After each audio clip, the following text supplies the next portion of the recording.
in the Bizaran Valley, near Pahalgam in Jammu and Kashmir. Happened just recently, April 22nd, 2025. That's right. We've looked at reports from AP News, Reuters, the New Indian Express, and some background from Wikipedia, too. Our goal, to pull out the key facts, the context, what you really need to know about this terrible event. Okay, so let's start with the core facts. What happened? Essentially, 7 militants attacked unarmed tourists. Right there in the Bizaran Valley, a Natnag district, it's usually known as a tourist spot. Exactly. And the human cost. It's just devastating. The numbers are grim. At least 28 people killed. Yeah, mostly Indian nationals, 25 of them, but also, tragically, one person from Nepal and a tourist from the UAE. And more than 20 injured on top of that. Just terrible. It's truly terrible. Now, who was behind this? The claim of responsibility came from a group called the Resistance Front, or TRF. TRF. And they're linked to other groups, aren't they? Yes, that's crucial. Security sources identify TRF as basically an affiliate or maybe a front group for Lashkar-e-Taiba. The Pakistan-based organization. Precisely. And also linked to Hizbul Mujahideen. So, familiar players in the region, perhaps operating under a different banner. And the weapons used? Reports mention M4 carbines and AK-47s, so they were heavily armed. What about the motive? Why did they do this?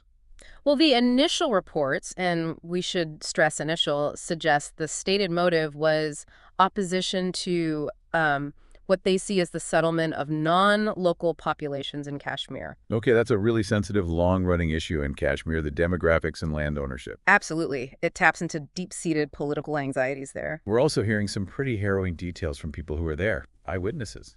Yeah, accounts mention attackers in camouflage firing maybe 70 rounds. Some victims apparently shot at close range. Horrific. And there was something about body cameras.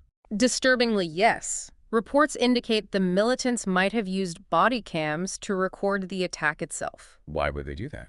It's often a propaganda tactic. We've seen it linked particularly with Lashkar-e-Taiba in the past. They use the footage to spread fear and amplify their message. Right, okay. So what happened next? The immediate aftermath. Strong reactions, as you'd expect. India's Prime Minister Modi condemned it very forcefully, vowed justice. And the Home Minister, Amit Shah? He actually flew to Srinagar pretty quickly to, assess the security situation on the ground.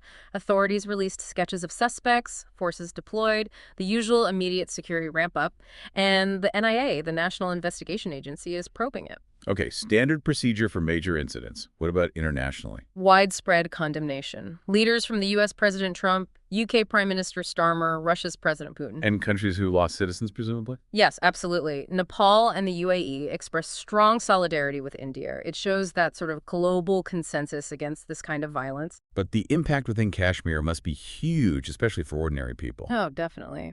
Tourism is, well, it's a lifeline for many in the Kashmir economy, and this has hit it hard. Mass cancellations, tourists leaving. Exactly. A real exodus, according to reports. That sets back the local economy significantly. And you also see knock-on effects like heightened security in neighboring states like Punjab, just as a precaution. Yeah, it really underscores how fragile things can be, the ongoing security challenges in that region. It does. It's a stark reminder of the volatility. So that brings us to a final thought, something for you to maybe ponder. We've seen the immediate tragedy, the condemnations, the security response, the economic hit. Right.